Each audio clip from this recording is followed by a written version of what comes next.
Kembali lagi kita di The News Sembang Malam dan kita lanjutkan obrolan kita bersama Bang Ide Bibra. Kali ini kita mau ngomong soal soal anak pekan, Bang. Oh, ini kan kami yang seumuran kami lah tiba-tiba bergerak untuk melakukan sebuah movement lah, gerakan eh, dengan tanda hashtagnya tanda pagar anak pekan. Ada keinginan dari kawan-kawan untuk membangkitkan kebanggaan sebagai anak pekan itu, karena anak pekan baru itu memang dari dulu cukup dikenal juga gitu kan.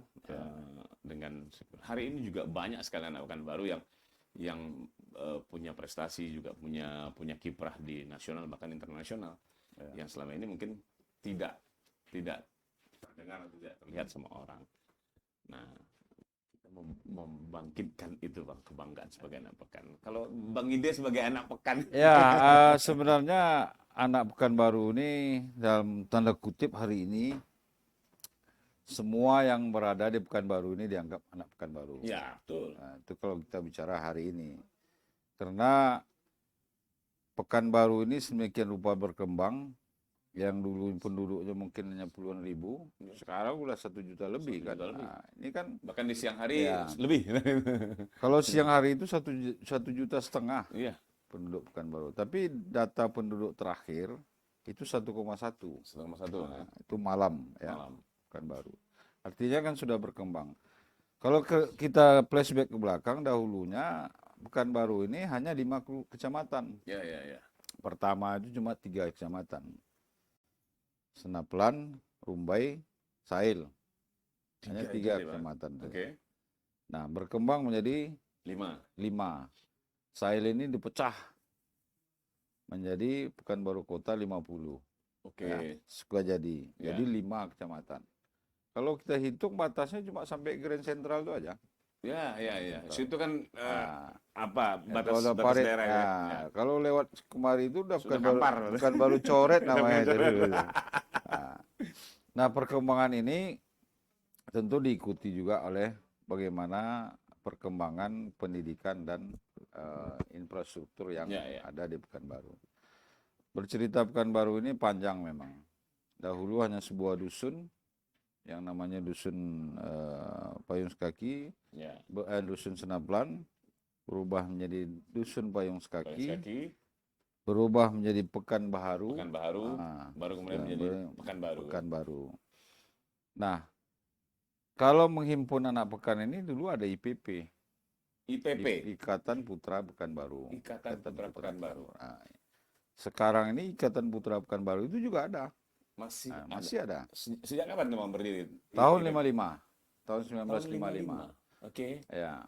Bahkan Karena Provinsi Riau hari belum ini terbentuk ya. hari ini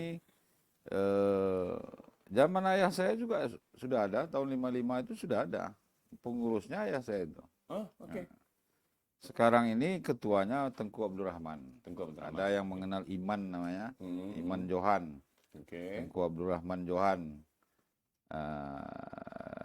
Sekretariat di IPP itu sekarang berada di Kelurahan Bandar, Kecamatan Senaplan, Jalan Panglima Undan. Oh, oke. Kebetulan saya kan pembinanya di situ kan. Ya, ya, ya. Nah, ini juga merupakan bahagian bagaimana anak pekan itu menghadapi perkembangan Pekanbaru. Ya. Artinya Ikatan Putra Pekanbaru ini juga mengadopsi bagaimana globalisasi yang berkembang di Pekanbaru ini dan bagaimana kedepannya anak pekan ini berkiprah di khususnya di Pekanbaru maupun di tingkat yang lebih tinggi lagi di provinsi dan di nasional. Banyak memang anak Pekanbaru ini yang berhasil di luar. Ya, betul. Nah, ini tentu tidak menutup kemungkinan bagaimana perkembangan lokal juga harus mengikuti ini kan gitu. Ya. Dalam tatanan sekarang ini memang banyak percampuran. Artinya orang Pekanbaru kawin sama orang kepulauan, orang Pekanbaru nikah sama orang Sumatera Barat, orang Pekanbaru nikah sama orang Jawa, orang Pekanbaru nikah sama orang Sumatera Utara. Nah, keturunannya ini masih termasuk dalam komponen anak pekan. Iya, betul. Anak pekan. Nah, dilihat dari bagaimana asal-usul orang tuanya. Ya, Nah, ini tidak menutup serta-merta menutup wah ini harus orang Pekanbaru tok. Ya, Nggak ya. bisa begitu. Tapi percampuran ini juga sudah memberikan sebuah nuansa bahwa perkembangan Pekanbaru sedemikian rupa dan Pekanbaru ini terbuka bagi siapa saja dan Pekanbaru ini bisa didiami oleh siapa saja. Iya, karena dia kota, ibu Ya. kota, dia menjadi heterogen Ya. sekali kan masyarakatnya. Memang heterogenitas Pekanbaru ini sudah cukup tinggi. Iya. Cukup tinggi. Nah, ini tentu Nah, kalau tidak salah, forum apa namanya pembauran kebangsaan itu mengatakan Ya. ada 51 paguyuban yang ada di Kota Pekanbaru. kalau hitungannya lebih sebenarnya. Hmm. Saya ini kan mantan birokrat lah. Mhm. Mantan birokrat. Saya pernah menjadi kepala dinas pariwisata Ya, dan Kota. kita juga sudah menghimpun paguyuban-paguyuban itu di tempat kita di bidang seni dan budaya. ya, Lebih dari 50 paguyuban yang ada di di Pekanbaru. Pekanbaru ini. Nah, ini tentu memberikan khasanah lagi bagaimana anak pekan harus bisa mengikuti globalisasi dan perkembangan ini. Ya, ya. Nah, supaya jangan ketinggalan. Alhamdulillah IPB sekarang menjawab itu. Sehingga IPB ini juga banyaklah terhimpun di situ seluruh komponen yang ada, baik itu pengusaha, polisi, tentara, pegawai negeri, di dalam itu terhimpun. Nah, ini kan sebuah organisasi sosial yang menghimpun komponen-komponen anak pekan ini bisa berkiprah di negerinya sendiri. Ya, Itu ya. kira-kira. Karena memang perkembangan Kota Pekanbaru memang luar biasa dahsyat. Aku sendiri kan dari Palembang, Bang, aslinya. Tahun 84 akhir pindah ke sini dari sebuah kota yang sepi sekali gitu kan.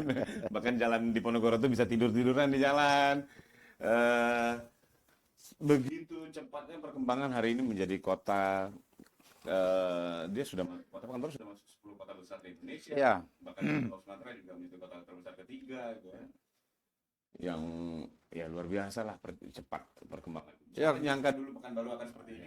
Kalau melihat perkembangan ini memang Pekanbaru ini pantas ya, begitu. Karena Pekanbaru ini lintasan. Ya. Kalau dulu kan namanya Geografis kan dia diuntungkan sekali. geografis dia diuntungkan.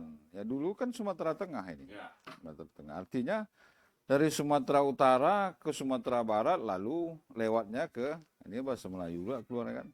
Lewat ke Sumatera Tengah.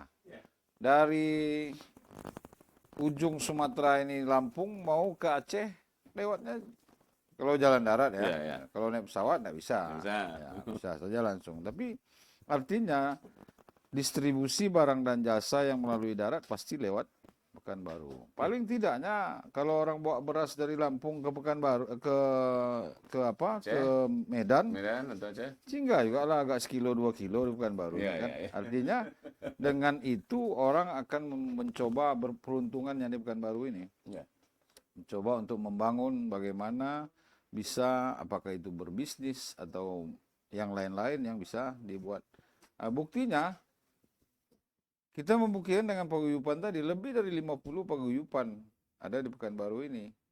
Ya, mulai dari Aceh, Sumatera Utara, Sumatera Barat, Jambi, Sumatera Selatan, Lampung, Bengkulu, ya, Jawa, orang Kalimantan, orang Sulawesi, Orang Sunda, orang- segala macam. ya. Ada semua kumpul di sini kan? semua ada di Pekanbaru ini. Ada Saudara-saudara kita paguyubannya. dari Tionghoa juga, ya. segala macam. Nah, ini Kumpul kan di sini semua. membuktikan bahwa memang Pekanbaru ini sudah menjadi sebuah kota metropolitan lah. Polis kalau hitungannya metropolis lah. Karena penduduknya masih di bawah 1,5 juta kan. Nah, metropolis. Kalau di atas 1,5 juta ini sudah menjadi kota metropolitan. Dan tentu peradabannya berubah lagi kan. Ya, ya. Peradaban artinya dengan metropolitan ini mungkin semua yang bersifat kehidupan ini lebih kepada pelayanan dan jasa yang baik terhadap kota ini yang harus diciptakan. Bahkan dari zaman penjajahan Belanda juga ini junior kita juga Bang, si Bayu Ande itu kan ada Pekanbaru Heritage World itu kan dia mengelola itu. Dia pernah posting juga di Facebooknya bahwa pemerintah Belanda sendiri ketika memikirkan untuk transportasi pengangkutan komoditas dari Sumatera Barat ke apa namanya ke Singapura segala macam melalui itu, Ya, makanya dibangunlah jalan Bangkinang Payakumbuh pada saat ya, itu, akhirnya tembus ke Pekanbaru. Ketika zaman Jepang juga, ketika Jepang mau mengangkut batu bara yang ada di Sejunjung ke Pekanbaru, ke Singapura juga melalui Pekanbaru di jalur kereta api, walaupun gagal pada saat itu. ya, perdagangan dulu kan di Malaka, Ya, betul. Malaka. Semuanya kan lewat Riau ini, lewat Riau dan lewat Pekanbaru. Nah, hari ini juga hal itu terjadi. Ketika orang ini mau mengekspor ke Singapura, Malaysia itu kan lewat Pekanbaru semua. Ya. Nah, ini apalagi Riau ini kan termasuk wilayah Indonesia yang berbatasan langsung dengan luar negeri. Nah, ini kan menjadikan sebuah tantangan baru bagi masyarakat kita ketika kita tidak siap dengan semua apa yang akan terjadi, maka orang lain lah yang akan memanfaatkan ini. Betul. Nah, ini yang harus dijawab oleh kita yang berada di Kota Pekanbaru ini. Ini sebuah tantangan, dan perkembangan ini tentu berdampak juga terhadap pendidikan, kesehatan masyarakat. Zaman corona inilah contohnya. Daerah yang terdampak itu daerah yang banyak orangnya. Ya. Kalau yang sedikit orangnya saya rasa enggak. Contoh Jakarta, Jawa Barat, Jawa Timur, DKI. Itu kan jumlah penduduknya besar. Ya.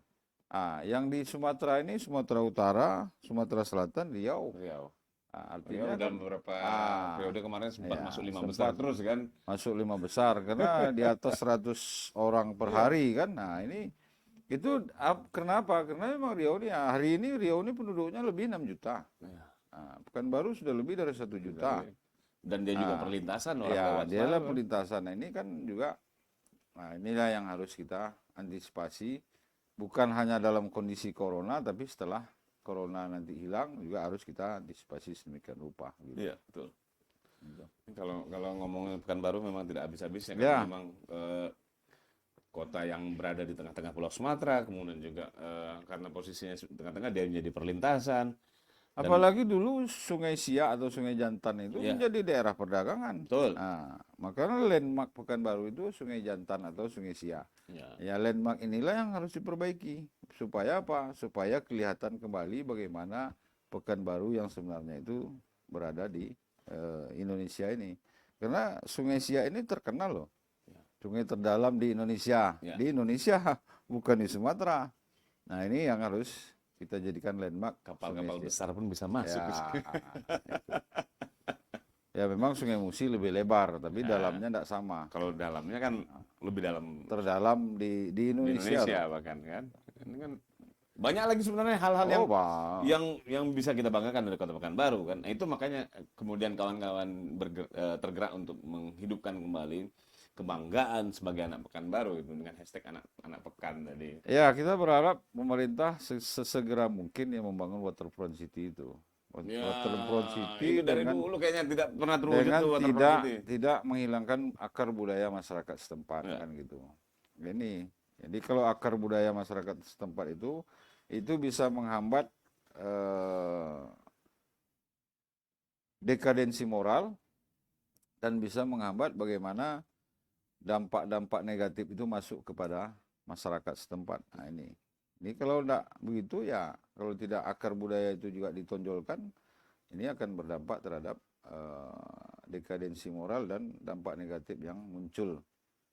Ya, yang paling kita takutkan hari ini kan narkoba. Ya. Nah, ini kan yang perlu kita benahi. Nah, itu dia salah satu efek negatifnya itu Bang, karena dia Ya. perlintasan menjadi jalur juga untuk ini perlintasan perdagangan narkoba kan. Ya, itu yang harus kita tangkal. antisipasi Jangan gitu, Bang. sampai akar budaya itu hilang, terus ini ya kalau budaya asing terus yang kita bawa, budaya kita tinggalkan, ya saya rasa berdampak negatif kepada generasi berikutnya. Kalau kita ini di generasi yang keberapa ini?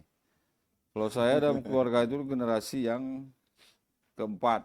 Oke. Nah, jangan kelima, keenam, ketujuh ini tidak ada lagi nanti. Ini itu yang harus kita coba untuk menangkal daripada semua efek-efek negatif terhadap perkembangan zaman ini. Oke, nanti kita sambung lagi obrolan kita, Bang. Ini banyak lagi soal Pekanbaru ini yang mau kita kupas. Jadi jangan kemana-mana, tetap di The News Sembang Malam.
Kita lanjutkan lagi obrolan kita di The News Sembang Malam bersama Bang Ide Bibra. Bang, ini kan kita tadi sudah ngomong soal perkembangan Kota Pekanbaru yang hari ini sudah penduduknya 1,1 juta dan sudah menjadi kota metropolis.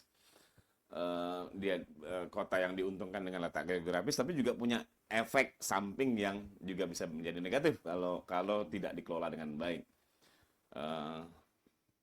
Salah satu mungkin soal perkembangan Kota Pekanbaru, jumlah penduduk yang besar, kemudian juga kepemilikan kendaraan. Kalau salah, Kota Pekanbaru itu termasuk yang tertinggi pertumbuhan kepemilikan kendaraan. Mau tidak mau kita bicara soal kemacetan, soal banjir, soal sampah juga yang lagi heboh soal sampah. Ini gimana nih Bang ceritanya? Ya, saya rasa Pekanbaru ini kan berkembang sedemikian rupa ya. Tahun 2001 itu ketika saya masih aktif, itu penduduknya 350.000 jiwa. Itu masih enak lah kita kalau misalnya dari rumah saya itu kemari paling 15 menit nggak sampai lah. Kalau sekarang tadi saya coba dari rumah saya kemari itu lebih kurang 25 menit. Artinya kita harus mempreparekan waktu untuk berada pada satu posisi, berpindah ke posisi lain. Nah, artinya ini kan melihat perkembangan kendaraan yang semakin tinggi, terus perkembangan penduduk yang semakin besar, dan ruas jalan yang ada. Ini tentu memberikan dampak bagaimana Pekanbaru ini juga menjadi sebuah kota yang betul-betul harus menjadi perhatian. Kalau tidak jadi crowded semua ini. Memang pembangunan pertama harus diatur. Ya. Ya, apakah itu pembangunan ruko, pembangunan tempat-tempat kuliner yang ada, terus pembangunan tempat bagaimana UMKM berkembang. Ini kan harus diatur sedemikian rupa. Memang kalau yang kota itu sifatnya jasa. Artinya memang Pekanbaru ini memang kota jasa. Artinya kalau memang kita harus membuat masyarakat nyaman dan ini jasanya ini harus ditingkatkan. Pertama pelayanan terhadap infrastruktur. Nah, artinya ruas jalan yang ada ini masih kurang apa belum? Terus persebaran penduduk kita ini sudah merata apa belum? Karena hari ini kan kalau kita lihat dari kondisi kecamatan yang ada, Kecamatan Tampan ini yang paling besar. Paling besar dan paling sibuk, paling ribet. Kita lihat data yang ada, Kecamatan Tampan itu sekarang berubah jadi dua kecamatan, Bina Widya dan Tuah Karya. Tuah Madani itu penduduknya 200.000. 200.000. Kalau 1.100.000 penduduk Pekanbaru, 200.000 saja sudah berada di dua kecamatan ini. Dia alangkah kreditnya wilayah ini kan. Betul. Artinya perkembangan perumahan yang begitu tinggi dan perkembangan ekonomi yang bergeliat sedemikian rupa.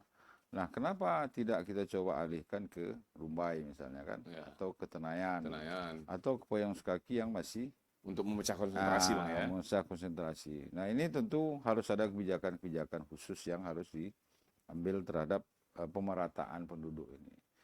Nah, terhadap perkembangan-perkembangan lain, kita melihat Pekanbaru ini memang perlu peran serta masyarakat yang tinggi.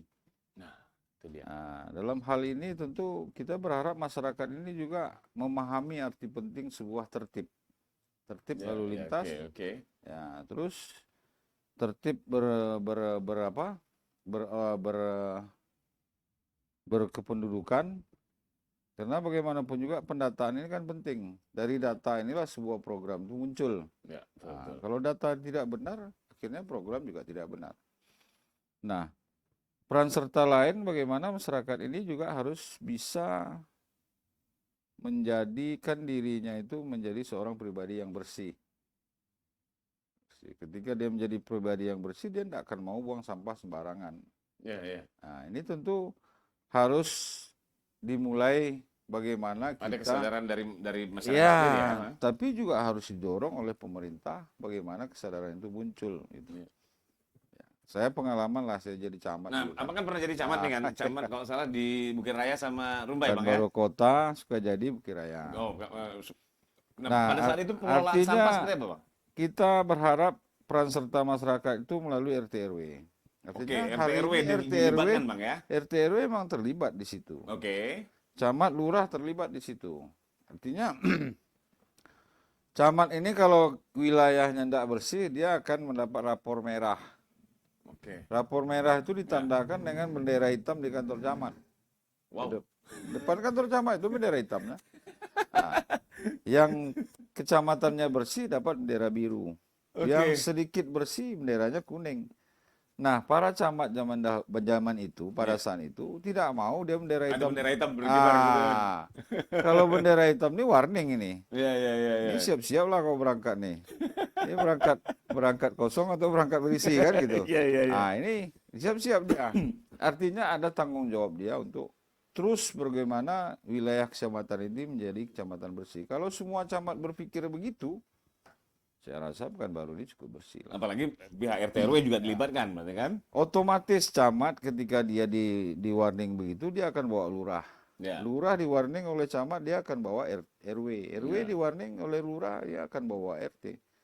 Kan bahagian integral dari sebuah negara itu ketika RT-nya kuat, RW-nya kuat, lurah kelurahannya kuat, kecamatannya kuat, kabupaten kotanya kuat, provinsinya kuat, ini membuatkan sebuah negara yang kuat. Sama dengan itu.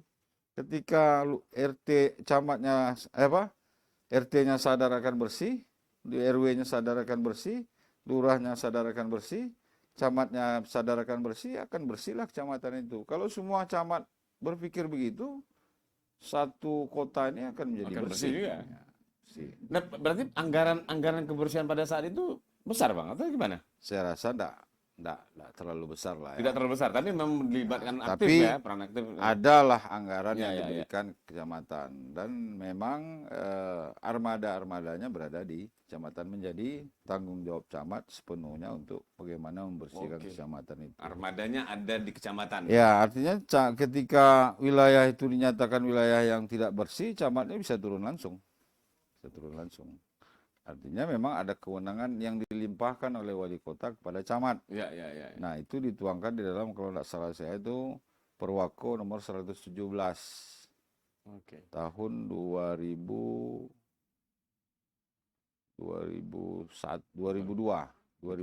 kalau tidak salah saya. Itu Perwako nomor 117.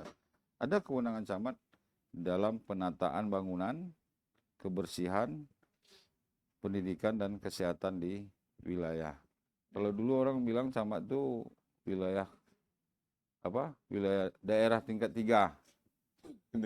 Kalau dulu provinsi tingkat 1, kota kabupaten tingkat 2, kecamatan tingkat 3. Nah, ini dulu. Iya. Ya, memang ada beban dan tanggung jawab lah di situ ya. Ya. Makanya selalu saya mengatakan camat itu jam kerjanya 24 jam. Ya. tanpa ada waktu istirahat. Sebentar pulang ke rumah, kalau ada hal-hal yang perlu diselesaikan hari itu juga ditelepon, ya harus selesai. Nggak bisa dia nyatakan enggak, oh enggak mau. Kalau enggak mampu silakan minggir kan gitu. Nah ini beban-beban. Dan ini tentu memberikan efek kepada masyarakat. Apa efeknya? Masyarakat juga melihat aparaturnya bergerak sedemikian rupa, dia juga akan sadar, termotivasi kan? termotivasi. Inilah yang dimaksud pembangunan fisik, non fisik. Musik, oke. Non fisik itu artinya pembangunan mental masyarakat, memberikan kesadaran masyarakat untuk bagaimana hidup bersih di tengah-tengah kehidupan dia. Dia juga tidak mau ya seputaran dia itu kotor. Nah, apa upaya? Nah, ini yang dibangun pada saat itu. Dalam perbincangan kami dulu pernah dengan Bang Mardianto Manan, seorang planologi kan, sekarang jadi anggota dewan kan. Beliau mengatakan soal masalah banjir, kalau beliau bilang bukan banjir sebenarnya, air genangan air yang salah satu penyebabnya adalah sistem drainase yang tidak benar, kemudian juga tata kelola ruang, termasuk juga soal water catchment-nya, kemudian juga sumur resapan segala macam itu juga menjadi persoalan kan. Hari ini kan Pekanbaru begitu hujan deras saja langsung kemana-mana air menggenang kan. Ini perlu semacam revolusi untuk membenahi sistem drainase. Ya, kalau dulu kan ada master plan banjir. Ya.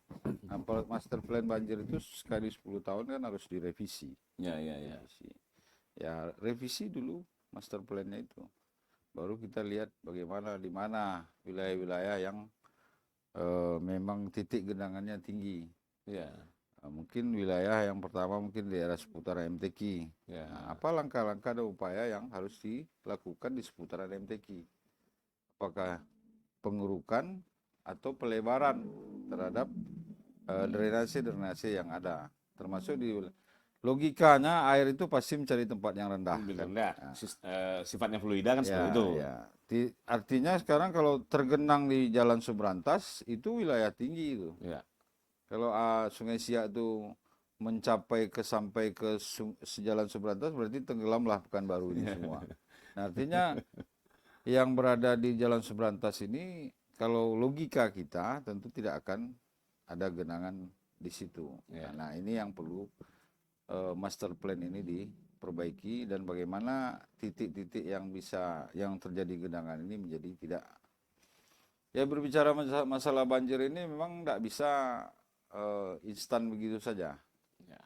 Harus kita melihat dulu dari awalnya bagaimana dan hulunya bagaimana, hilirnya bagaimana. Karena kalaulah master plan ini tidak kita patuhi, saya yakin tidak mungkin tuntas masalah banjir yang ada di Pekanbaru ini. Itu yang pertama. Yang kedua, tata kelola bangunan. Memang dulu setiap bangunan harus ada sumur resapan. Nah, tapi kan pada prakteknya kan banyak yang tidak melakukan itu, Bang. Ini yang harusnya fungsi pengawasan yang harus kita. Ya. Artinya peran aktif masyarakat juga harusnya ini kan? Ya, fungsi pengawasan dari dinas terkait lah. Ya, dinas terkait. Artinya kalau dia sudah dapat izin, dia harus bangun dulu sumur resapan itu. Sumur resapan itu. Kalau dia tidak mau bangun, dia cabut izinnya lah. Ini kan harus tegas juga dalam hal ini. Iya. Nah, penyempitan terhadap drainase dan sungai-sungai yang ada ini perlu menjadi perhatian. Karena kalaulah Sungai Sago yang ada sekarang ini, Sungai Sago itu kan melintasi pasar itu tuh. Ya. Di Pangeran itu kalau dilebarkan lagi saya rasa tidak akan ada ruang lagi.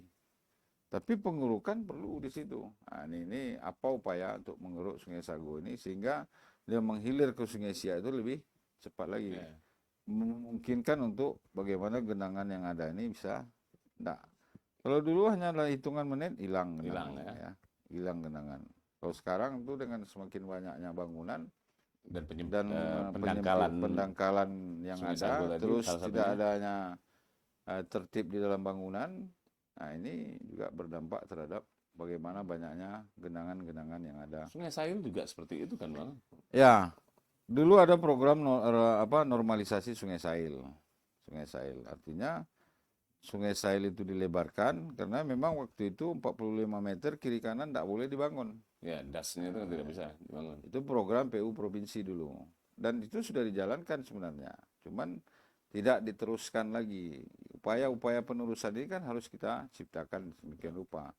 Karena bagaimanapun juga normalisasi ini juga memberi dampak bagaimana titik genangan bisa hilang di Pekanbaru ini. Nah, ini yang perlu terus kita perhatikan, drainase, master plan, dan apa upaya-upaya yang dilakukan terhadap genangan-genangan yang ada di Kota Pekanbaru ini. Itu yang menjadi kuncinya, Pak, ya. Oke, kita rehat lagi. Nanti kita lanjutkan lagi. Jangan kemana-mana, tetap di The News Sembang Malam.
Aku sebab Bapak kalau cakap buat aku pelang di depan tu. Rapau tak saya. Aku bila kawan aku datang, kau cakaplah ini terselit. Tapi kawan awak kan Kau cakaplah tak salik kalau kawan di kau. Apa susahnya?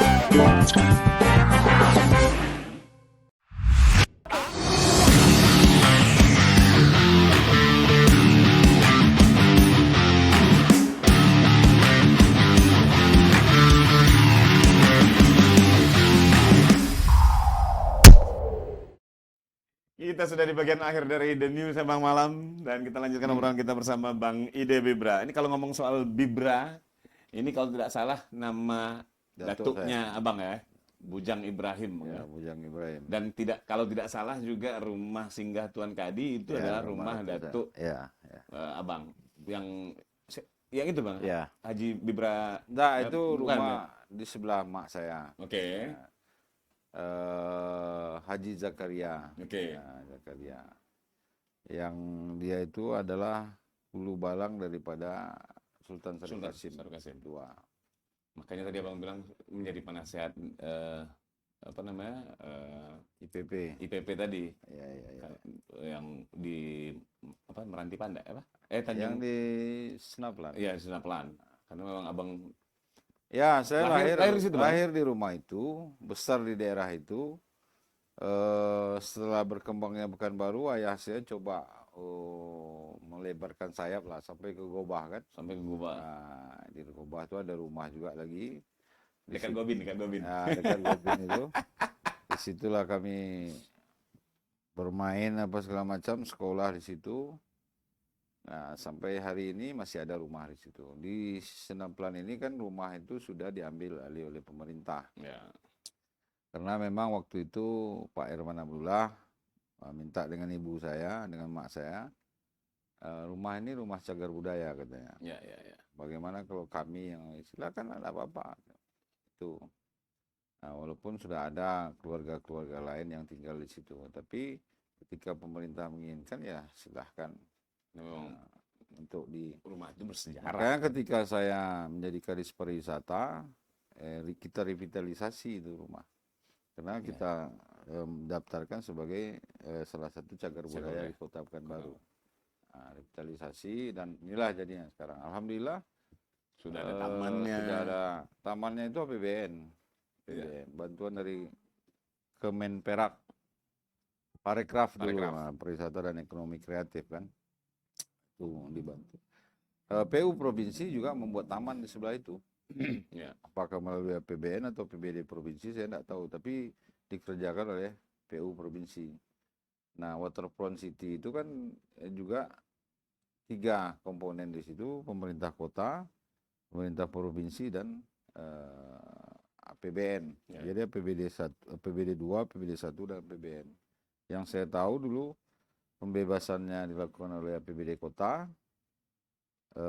Pembangunan waterfront itu termasuk taman dan segala macam, termasuk alur jogging yang ada di pinggiran sungai itu dibangun oleh APBN dan APBD 1.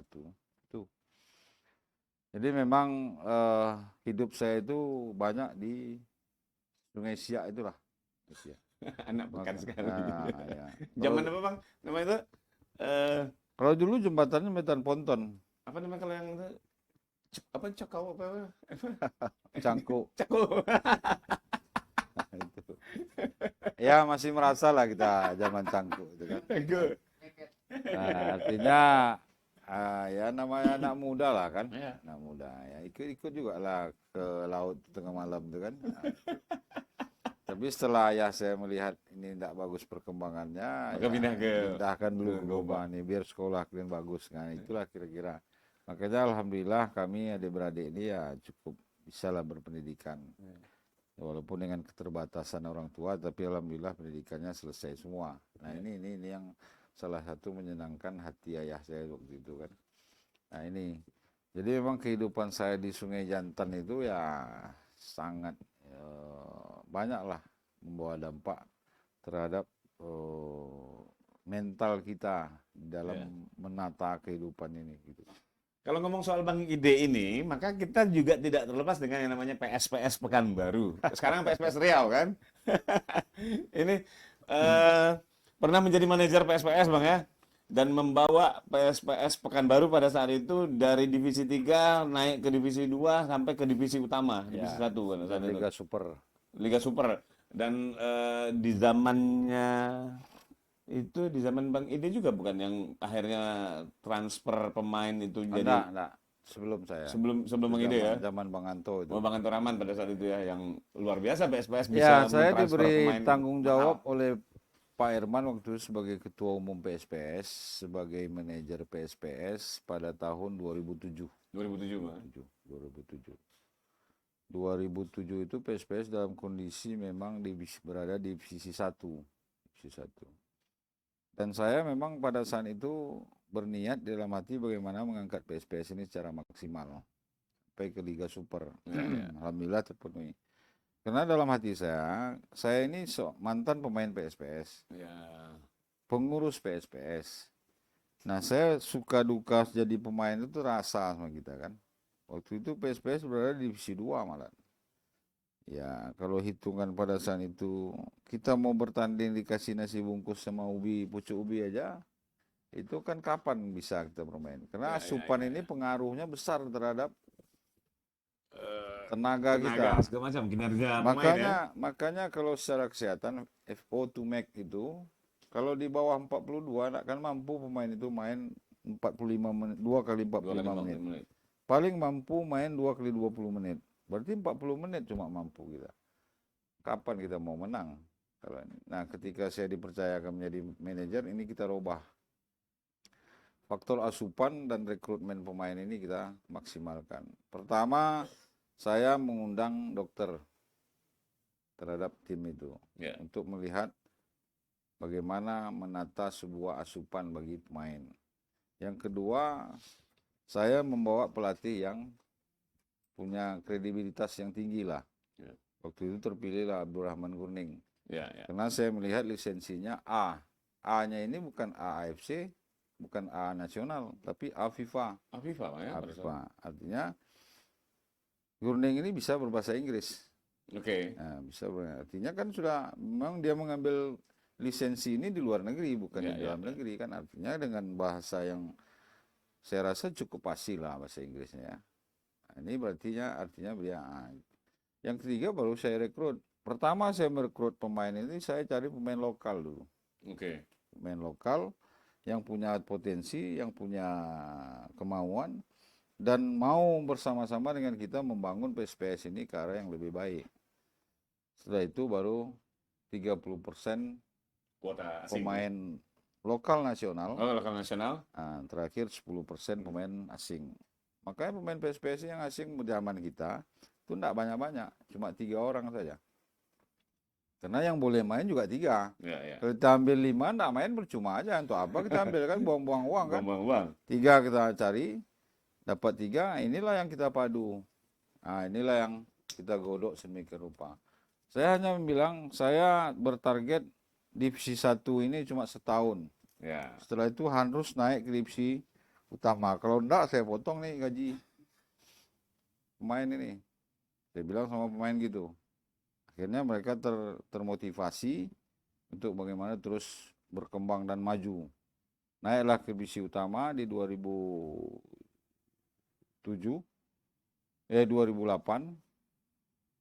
Setelah divisi utama 2009 kita naik ke Liga Liga Super. 2009, 2010, 2011, 2012. Ada 4 tahun kita berada di Liga Super. Dan 2012 saya menyatakan tidak sanggup lagi. Karena memang fisik mungkin pada saat itu sudah ini ya, mulai menurun. Ya. Nah, terhadap PSPS ini, komitmen kita pada saat itu saya teringat bahasa Pak Saleh Yazid. Iman, budaya, dan olahraga. Maka saya terapkan keimanan yang baik pada pemain ini. Artinya setiap hari, sekali sebulan, setiap Jumat itu kita tausiah agama. Oke. Ya, siapapun lah ustadz yang kita panggil. Ya, Yang ya, non-muslim silakan sesuai dengan agamanya masing-masing. Ya. Yang muslim wajib. Ikut tausiah. Artinya paling tidaknya walaupun tidak 100% ya masuk telinga kanan, masuk telinga kiri, keluar telinga kanan, pasti ada yang berproses di dalam Ya, kepalanya nih kan. Nah, di situ mulai ada kesadaran bagi pemain ini ya. Nah, yang saya gembirakan, tidak perlu saya menyuruh dia sholat maghrib, sholat isya, dia sudah tahu waktunya. Ya, Kemanapun ya, ya. kita pergi, ketika orang sholat, dia sudah berada di tempat sholat. Nah, ini kegembiraan yang saya dapatkan. Oke, oke. Nah, ini bukti bahwa peningkatan keimanan ini perlu bagi seorang yang ingin maju. Ya, ya. Budaya, kita suruh mengerti dengan budaya Melayu, budaya Jawa. Pokoknya, kenapa? Kita ini turnya seluruh Indonesia loh. Ya, betul. Jangan Nah. dia nanti masuk ke Jawa, dia berbudaya kampung kita juga. Ini bisa digorok orang habis-habisan kan gitu. Nah, olahraga jelas dia berada di tatanan olahraga sepak bola pada saat itu. Nah, ini bahasa Pak Saleh ini terus terngiang oleh saya nih. Nah, yang paling penting itu keimanan, iman, budaya, dan olahraga. Nah, tujuan kita pada saat itu bagaimana apa yang Pak Saleh sampaikan ini, PSPS ini bisa memberikan dampak positif bagi masyarakat. Ya. Nilai ekonomi bisa naik. Terbukti ketika PSPS berada di Liga Super, lihat kuliner di Pekanbaru tinggi. Karena 17 pertandingan harus masuk ke Riau, ke Pekanbaru ini. Ya, ya. Ya. Dan supporter mereka juga datang ke sini. Ya. Dia perlu penginapan, perlu makan, perlu transportasi, akhirnya akan bergerak nih ekonomi. Nah, ini dampak yang harus, kita tidak memikirkan berapa uang yang harus kita siapkan untuk PSPS. Karena saya menyadari dan memahami pada saat itu dibolehkan APBD ini dipakai untuk pembangunan olahraga profesional. Ya. Tetapi ketika dia berada di liga yang tertinggi, tidak boleh lagi. Nah, disinilah baru kita memutar otak lagi bagaimana kebutuhan PSPS ini terbangun. Nah, banyak hal-hal yang kita kerjakan seperti ya mohon maaf, kita juga ikut di dalam sebuah kegiatan yang dilakukan oleh pemerintah seperti pembangunan fisik yang ada di Kota Pekanbaru ini kita Ya. ikut. Nah, keuntungannya untuk PSPS. Oke. Terus kita dapat dari hak siar, Oke, ya, hak ya, ya. siar. Terus dari hasil pertandingan, Penjualan tiket ya segala penjualan macam. tiket dan segala macam. Dari merchandise kita dapat.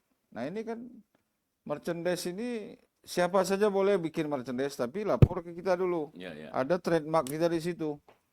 Ada hak paten kita di situ. Kalau Oke. dia main-main, kita lapor polisi. Nah, Oke. mereka ikut kita semua. Nah, keuntungan dari merchandise ini dia Kembali untuk berikan ke operasional, kan? profesional PSPS. Artinya PSPS itu dalam kurun waktu sedemikian rupa setahun kalau untuk memenuhi kebutuhan PSPS 12 miliar itu dapat. Insya Allah dapat. Nah, ini yang kita bangun sedemikian rupa. Dan gelora daripada PSPS ini SSB muncul. Karena anak-anak ini, saya ingin jadi pemain PSPS. Nah, ini bahasa yang muncul pada anak-anak talenta-talenta muda ini. Nah, ini yang terus kita dorong. Ada kawan kita tuh Bang yang buka SSB waktu itu Bang. Oh iya, banyak. Namanya Edi Bola kalau nggak salah. Iya, iya. Banyak. Dan PSPS sendiri juga banyak menjadi bapak angkat terhadap SSB ini. Nah, ini kita terus. Nah, memang suka dan dukanya banyak ya. Nah, saya dukanya ya, saya lebih banyak di luar daripada di rumah kan gitu. Iyalah, harus keliling. Untung saja orang rumah tidak terlalu protes terhadap ini kan. Kalau dia protes ya berat lagi. Tapi pemahaman ini kita harus berikan kepada keluarga. Karena kita bekerja ini bukan untuk diri kita, tapi untuk orang lain dan masyarakat yang ada di Pekanbaru. Karena banyak keuntungan yang dibangun dari PSPS itu. Nah, ketika ini terbangun, saya yakin dan percaya animo sangat tinggi dari masyarakat. Contoh, kalau PSPS main di Pekanbaru, stadion itu meledak. Ya, ya. Kapasitas stadion itu cuma 10.000. Bisa capai 12.000, 15.000, malahan 20.000. Nah, ini tentu berpikir lagi. Alhamdulillah ada stadion Stadion utama utama, sekarang. kan? 40.000. Kalau seandainya PSPS bisa kembali ke Liga Super? puncaknya, Ya. saya yakin meledak-ledak juga tuh stadion utama itu. Ini pasti promosi juga kota Oh, nama iya, Pekanbaru kan? Ya, yang paling tidaknya kita dulu orang Pekanbaru itu di mananya Rumbai gitu. Nah. Kan itu, nah enak juga hati kita kok dibilang Pekanbaru itu di mananya Rumbai. Artinya lebih top Rumbai daripada. Tapi Ada setelah Narumbai. tapi setelah PSPS ada, orang sudah mengenal Pekanbaru. Ya, Apa ya. sebab Bambang Pamungkas bercerita tentang Pekanbaru. Ya. Bejo Sugiantoro bercerita tentang Pekanbaru. Pemain-pemain nasional lainnya itu bercerita tentang Pekanbaru. Artinya Pekanbaru ini sudah semacam ikon baru Ya. bagi persepak bolaan nasional kan gitu. Nah, banyak pemain kita juga jadi pemain nasional. Ya. Contohnya Rizal, Rizal, Daniel Junaidi. ya, Daniel Junaidi, April Hadi, Ya. Isnaini, ya. Terus Agus Rianto, ya. Terus Fauzal Mubarak. Nah, itu kan pemain-pemain lokal kita yang bisa menjadi pemain nasional. Ini kan ada dampak dan memberikan pencerahan terhadap pemikiran anak-anak kita ini, adik-adik kita ini. Kalau dia berkutat dalam ini ibaratkan katak dalam tempurung kan. Ya, Tapi ketika dia keluar, oh ini bisa meledak lagi. Wah, dia lebih milenial lah. Dia. Oke Bang, dengan segala macam latar belakang Abang, Ya, ya. Ini kalau kita ngomong soal apa namanya Abang asli Pekanbaru, kemudian juga sebagai seorang ASN pernah menjadi camat di beberapa kecamatan, pernah menjadi kepala dinas di beberapa dinas, pernah mengurusi PSPS, pernah juga menjadi ketua LAM Kota Pekanbaru, gitu kan? Itu Oscar Teking. Oscar Teking. Masih ada keinginan untuk membenahi Kota Pekanbaru, Bang, menjadi wali Kota Pekanbaru. Ya, kalau itu saya lihat perkembangan waktu lah ya. Pertama, saya dulu sudah mencoba untuk bagaimana kita bisa memberikan kontribusi yang besar terhadap Pekanbaru. Bukan artinya kita ini lebih pintar dari orang lain, tidak. Tapi bagaimana kita ingin memberikan kontribusi dengan segala pengalaman yang kita miliki. Oke.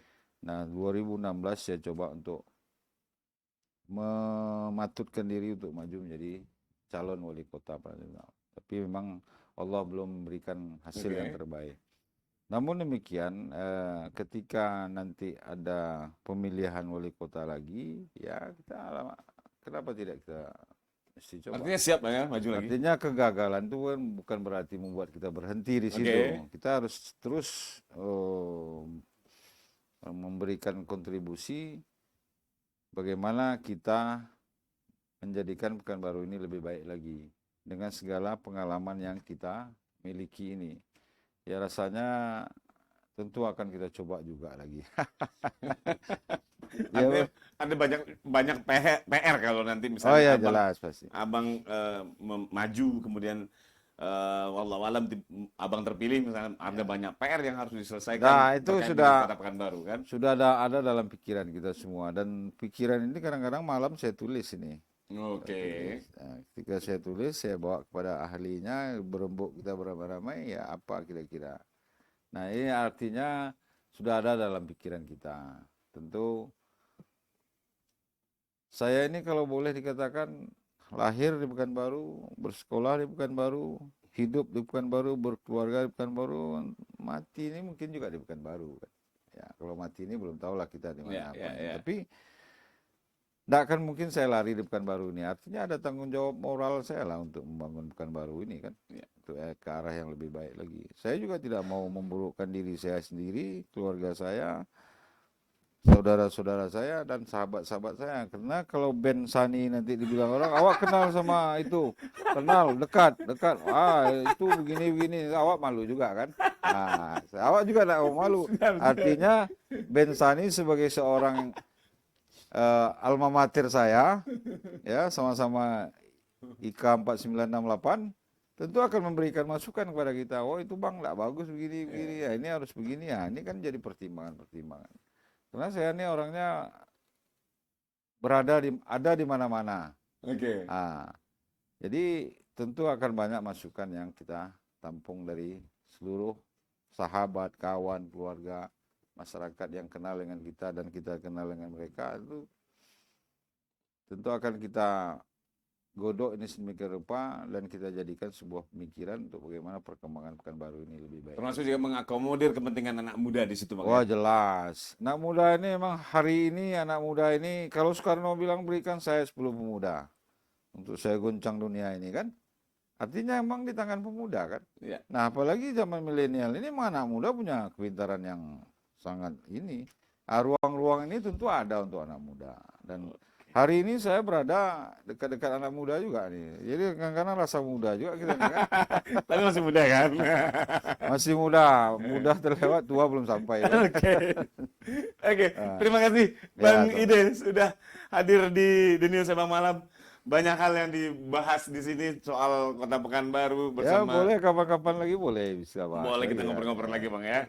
Dan mudah-mudahan kalau memang diberi kesempatan Abang untuk maju, Abang siap Insyaallah, ya. insyaallah. Oke. Terima kasih sekali Ya. Bang sudah hadir di sini.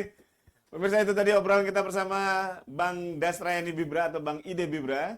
Mudah-mudahan apa yang kita bicarakan di malam hari ini memberi dampak positif bagi kita semua yang menyaksikan. Kita akan ketemu lagi di episode mendatang. Sampai jumpa. Assalamualaikum warahmatullahi wabarakatuh. Selamat malam. Assalamualaikum warahmatullahi wabarakatuh.